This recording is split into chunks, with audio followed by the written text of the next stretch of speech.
عالم له یو کس راغی بیا به ول ماشوم راوستو چې دې دم کدی چې دینو ګوړه ډېره خوري یا مالګه ډېره خوري وغیره هر شی چې بیا به ته وایي چې داسې کار وکړه چې دا ماشوم بوز او سبا یې راوله یا هغه وایي چې دی به ولسه لکه څه مسله به وي لکه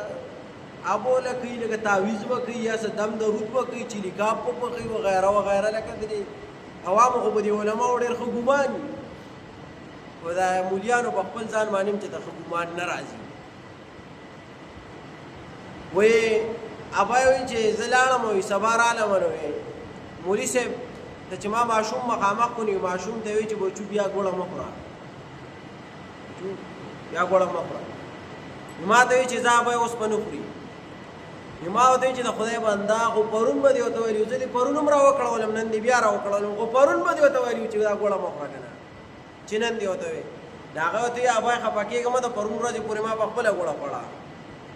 او تا چې دا ماشوم راوځي دا غینه پس ما ګوړه خوراک پرې خیره په چای کې نس کما په شربت کې نس کما په بل شي کې نو ګوړه اړو استعمالون نه وزان به پابندي لګولې دا نو د پرون نواله دا اوسه پوری ما ګوړه نه د خوړلې نو اوس به خبر اثر کې چې ته وایم چې مې خورنو دی بینه چې په خپل خورم نو بل پیسې نو چې ما کې په خپل عمل نه دی راغلی کو تاسو ته ډیر لګي مونږه